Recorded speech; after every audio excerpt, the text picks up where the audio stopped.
డబ్బున్న వారికే విజ్ఞానం సొంతం కాకూడదని, పేద విద్యార్థులు ఉన్నత విద్యను అభ్యసించేందుకు ప్రభుత్వం ఎన్నో పథకాలను ప్రవేశపెట్టిందని ముఖ్యమంత్రి చంద్రబాబు అన్నారు. కుప్పం నియోజకవర్గంలో తొలి రోజు వివిధ అభివృద్ధి సంక్షేమ కార్యక్రమాల్లో పాల్గొన్న ఆయన ప్రజలతో ముఖాముఖి నిర్వహించారు. రోడ్లు, భవనాల అతిథి గృహంలో బస చేసిన ముఖ్యమంత్రి నేడు నియోజకవర్గంలో జరుగుతున్న అభివృద్ధి కార్యక్రమాలను పర్యవేక్షించనున్నారు. సొంత నియోజకవర్గం కుప్పంలో ముఖ్యమంత్రి తొలిరోజు విస్తృతంగా పర్యటించారు. గుడిపల్లెలో 1,40,00,000తో నిర్మించిన ఎన్టీఆర్ సుజలతో పాటు 5 కోట్ల రూపాయలతో నిర్మించిన కళాశాల భవనాన్ని ప్రారంభించారు. అక్కడ ఏర్పాటు చేసిన బహిరంగ సభలో పాల్గొన్న ముఖ్యమంత్రి రాయలసీమను సస్యశ్యామలం చేసే లక్ష్యంతో పనిచేస్తున్నట్లు చెప్పారు. కృష్ణా, గోదావరి జిల్లాలను హంద్రీనీవా ప్రాజెక్టు ద్వారా తీసుకువచ్చే భగీరథ యత్నానికి పూనుకున్నామన్నారు. ప్రభుత్వం చేస్తున్న అభివృద్ధిని అడ్డుకునేందుకు కొందరు ప్రజల మధ్య చిచ్చుపెట్టి అడ్డుకునేందుకు యత్నిస్తున్నారని మండిపడ్డారు. రాయలసీమని రత్నాల సీమగా తయారు చేస్తానని కంకణం కట్టుకొని నేను పనిచేస్తున్నా. నీళ్లు ఇవ్వలేరన్నారు, నీళ్లు ఇస్తున్నా. ప్రాజెక్టులు పూర్తి చేయలేరన్నారు, ప్రాజెక్టులు పూర్తి చేశాను. గ్రామాల్లో ఏ పని కాలేదన్నారు, అన్ని పనులు చేశాను. ఇప్పుడు సంక్షేమం చేయలేరన్నారు, సంక్షేమం చేశాను. ఇప్పుడు ఈ నాయకులు చేసేది కులాల మధ్య కుంపట్లు పెట్టాలని ప్రయత్నం చేస్తున్నారు. నా కులం పేద కులం, పేదవాళ్లు ఎక్కడుంటే అక్కడ నేనుంటాను.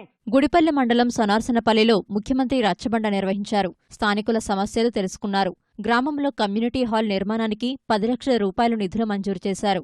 పాఠశాల నూతన భవనానికి 25 లక్షలిచ్చారు. దాదాపు 4,500 కోట్లతో ప్రభుత్వ పాఠశాలల్లో మౌలిక వస్తువులు కల్పిస్తున్నట్లు చెప్పారు.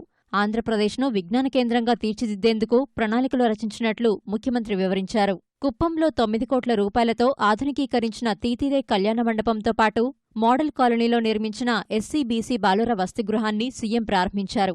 అంబేద్కర్ ఓవర్సీస్ నిధి ద్వారా విదేశాల్లో ఉన్నత విద్యను అందించేందుకు 2 విద్యార్థులకు 20 లక్షల రూపాయలను అందజేశారు. జ్ఞాన సముపార్జన చేయాల్సిన విద్యార్థులు డ్రగ్స్కి అలవాటు పడటం ఆందోళన కలిగించే అంశమని ముఖ్యమంత్రి ఆవేదన వ్యక్తం చేశారు. యువత సరికొత్త ఆలోచనలతో దేశాభివృద్ధిలో పాలు పంచుకోవాలని కోరారు. మీరు ఎంత రాణించాలంటే మీరంత నాలెడ్జ్ని పెంచుకోవాలి. దానికి డెడ్లీ కాంబినేషన్ టెక్నాలజీ. ఈరోజు టెక్నాలజీ మీరు చూస్తే రేపు రాబోయే రోజు మన నియోజకవర్గంలో ఎవరి ఇంటికి వీడియో ఇంటర్నెట్ ఇస్తున్నాం. మీకు ఏది కావాలన్నా అన్ని ఆన్లైన్ లో ఉంటాయి, ఎంటర్టైన్మెంట్ గా అన్ని ఉంటాయి. ఇది ఊహించని పరిణామం.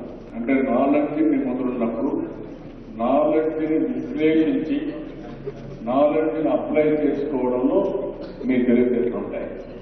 ఒకప్పుడు టీచర్సే నాలెడ్జ్ ఇచ్చేవాడు, ఇప్పుడు నాలెడ్జ్కి అద్దులు లేవు.